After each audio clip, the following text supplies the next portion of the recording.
Okay, this video is going to be called "The Only Thing to Fear is Fear Itself." Um, this was something that I actually realized when um, it was a couple years ago. It was actually after I had a psychedelic trip, right? And this was one of my most intense trips. I think it was like 4 gram mushroom trip at midnight by myself. Um, and I had really big breakthroughs in that trip.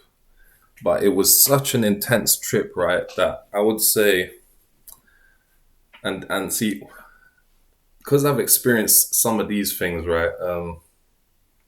That's why, obviously, I'm not saying that life isn't a hell realm. Like a lot of people think that this is a hell realm, but I'll be honest, I understand why they think that, and to some degree, yes, because this relative plane, as I've explained in like my absolute truth, one, two, three, and so on, the relative plane is in a sense the domain of the devil, right? Because everything is what it isn't. Everything is defined by what it's not. Everything is inverted. Everything is inside out, upside down, left is right, right is wrong. Everything is just flipped, right? Um, and it's just a false realm. It's just an illusory realm in its nature, right?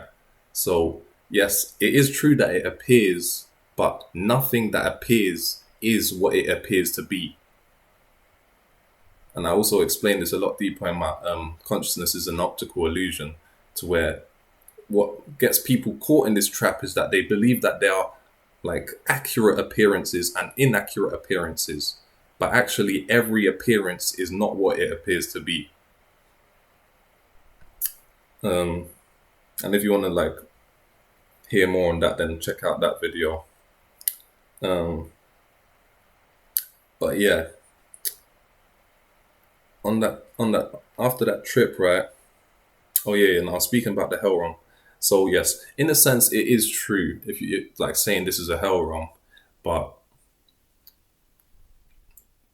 still, like to say it's outright hell, like absolutely hell is false. It's only relatively hell. It's hell relatively speaking. It can be hellish. I feel like that's more accurate. It can be hellish.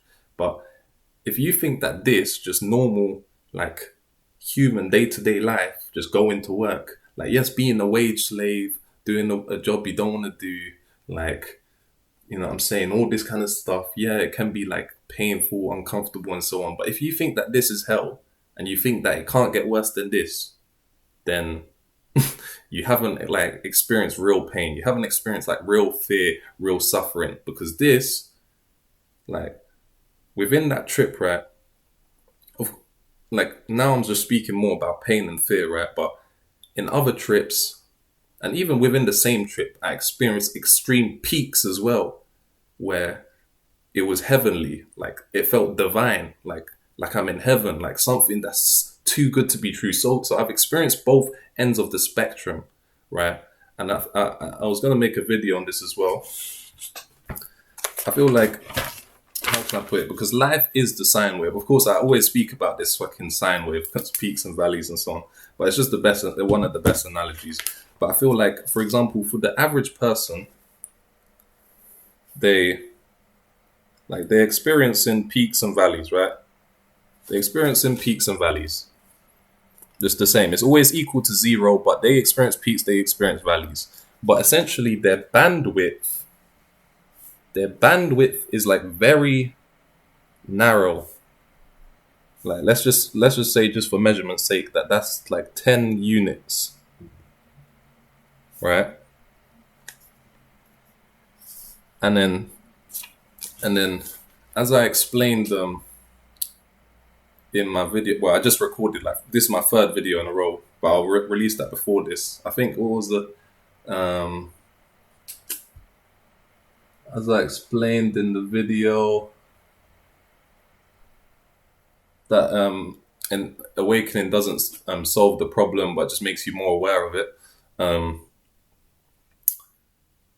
it's not really like if you get awakened or like increasing your consciousness that you're gonna be at more of a peak, or you're gonna like always be at a peak, and you're gonna experience less valleys. That's not really the case, right? So you're still experiencing peaks of valleys. However, if you do actually genuinely increase your consciousness, right? I'm not saying you can only do this through psychedelics, like like psychedelics is just a tool. It's just the same as like meditation, self-inquiry, questioning yourself. All of these things are just tools. None of them, like psychedelics won't awaken you. Like meditation won't awaken you. Self-inquiry won't awaken you. Like none of them will awaken you, but they're all tools that can be used, right? So, and I haven't really even been doing psychedelics for a long time. I haven't done it in like over half a year, maybe coming up to a year, but so it's not like something that I rely on and I only experience peak states in that. Like, no, but it's just that this was just a particular time, I think in 2022, 2023, where I was experimenting with that a lot. And with this particular trip, it was very intense, and I essentially experienced what I would explain as true, like a true hell realm. Like it was so insane that, like, had that state persisted, I probably would have committed suicide. Like, and I'm not suicidal. I never like think about suicide and this and that, but like genuinely in that moment, it was so insane, so excruciating that like that's when I was like really like in that moment I was really considering it, because it was almost like too much. It crossed like the threshold of like being bearable. And if I explain it to you like what it was like, it wasn't even physical pain. It had nothing to do with physical pain. Um, but if I explain it to you what it was like, it's not gonna be like it's not gonna be nearly as impactful as what it actually was. But anyway, yeah, let me finish with this drawing quickly. Sorry, 'cause I got sidetracked. Essentially, see, as you're increasing your consciousness, and for example, in this trip, like for a short period of time, you can access higher states. Like, you're still experiencing peaks and valleys, but your bandwidth essentially is still equal to zero. Any sine wave is equal to zero. So like that sine wave of the regular bot, like NPC guy, right? He's experiencing peaks and valleys, but his bandwidth is like 10 units. But then if you like go to these kind of states, your bandwidth will go to like a million. It'll literally like genuinely like it can be magnified by so much like like so much manifold that is insane how much like higher intensity, like how much you can turn that knob of intensity. Like it's literally pure intensity magnified like times a million. So your bandwidth can go so intense to where yes you can literally experience orgasmic states of like heaven bliss, to where at that moment like you don't care about wars and this and pain and this and that. Like genuinely in that moment, like you could say, oh, you're in a delusional state, but in that moment, at that peak, like you wouldn't even care if you was getting stabbed in that moment. You wouldn't care if you was hungry, if you was dying of hunger, or if this or that. If you died tomorrow, if you died in that, like at them peaks, everything feels so worth it. Not like every valley feels worth it, but in these valleys, it's so low that no peak could justify it, right? So this is literally like the definitions of the peaks and the valleys. And essentially in this moment where I kind of learned about the fear was kind of following where I was experiencing one of like the lowest valleys like that I'd ever experienced, essentially, where it was a true hell state. Like that's what I'm saying. Like when people speak about this being a hell realm, it's kind of laughable to me, because like when I was in that state, I was begging to come back to here. That's what I'm saying. I was begging just to come back to normal. Like that's how like I was so far, and like on the other side, so far like down, that I was just begging just to come back to this. Like what people are like complaining about, speaking about hell realm. Like I was begging to come back to this. So that gives you kind of a context of like how extreme it was, right? And yeah, so as I said, if I explain it to you, like what it was like, um, it won't sound as crazy as it actually was, because like you're not the one experiencing it, but literally, it has to be experienced for yourself. But it was essentially pure mania, pure fear, pure chaos. Like in this realm, yes, things are chaotic, like things go wrong, things don't make sense, but there's still like order. There's still order. Look, like one word before the next word, before the next word. Like I'm breathing, like, it's still logical. Things are still kind of unfolding normally. Like this is not fucking hell. I'm telling you, like hell, it can get way worse than this. Just because this is bad doesn't mean it can't get worse. Like it can always get worse. All right. And essentially, it was like, imagine your consciousness being turned to the maximum. So like you're completely aware. You're just so aware. Like you're so you're just so aware, right? And like you're essentially, I was like essentially conscious of how infinite like infinity is and how eternal eternity is. Essentially, it's kind of like, I'm pretty sure this you could maybe experience a similar state if you didn't sleep for like 10 days in a row. And even like not this particular trip, but a trip like many years ago in like 2020, on an LSD trip, I realized something similar, like why humans need sleep and why we need even death. Like even if you say that the reincarnation happens, why death is needed, and sleep and all of these things. Like literally, if humans did not sleep, everyone would go insane. Everyone will go insane because we'll be so conscious of how eternal the eternal moment is. It's like sleep, these little like moments of rest and like reset, that gives it the illusion that, oh yeah, it's a new day. Like like literally, if we did not sleep, everyone would be insane. Like sleep is keeping everyone sane, not just like for biological like purpose, like literally for mental health, everything. Like literally, you need sleep to be sane. Like literally, try try and not sleep for 10 days in a row or like 7 days in a row, and then come and tell me how like you was feeling. Like nothing even needs to be happening to you. Like you don't need to be getting stabbed or like working a treacherous job or losing your money. You could be sitting in your room safe with like $1 million in your bank account. But if you hadn't slept for 10 days, the way you'll be feeling within your consciousness, like to yourself, it'll be so torturous, it'll be insane. Um,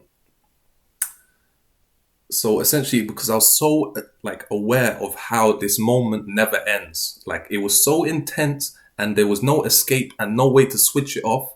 And it was so chaotic. It was like pure chaos. There was not like, there wasn't any ground to stand on. There wasn't like any kind of thing. Like here, like it's like, oh yeah, I'm still Nathaniel. Like I'm human. Like every single illusion was broken through, but like there was no ground to stand. It was just like you're falling in an infinite void just forever, and there's no bottom, and you're just falling. You're just falling. You're just falling. Like it was just insane, right?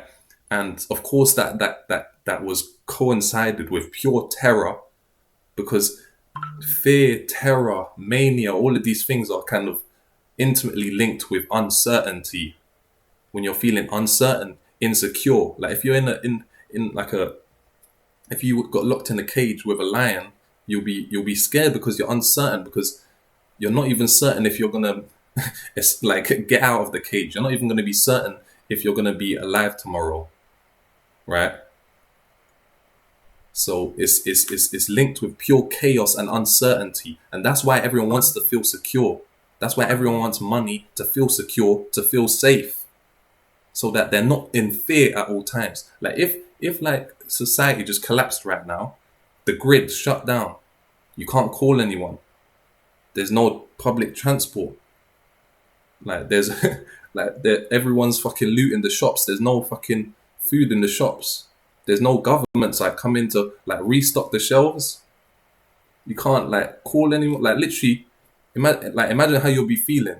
You'll be scared because it's so uncertain, the circumstances. It's like an analogy would be like, imagine you're standing on a platform, but or like you're walking on tiles, and you don't know, like Like the next tile that you step on might fall, and then you might fall down, if you get what I'm saying. So you're not even certain. So you feel safe. You wouldn't feel scared if you knew that every tile was steady. But it was literally like that. It's like the ground, which is reality, like literally reality, collapsed beneath you. So now you just don't even know where you are. You're just literally in an infinite abyss of chaos, which will never end. That's essentially kind of what it was like. And that was coincided with fear, terror to extreme amounts, right? I was lucky to make it through that.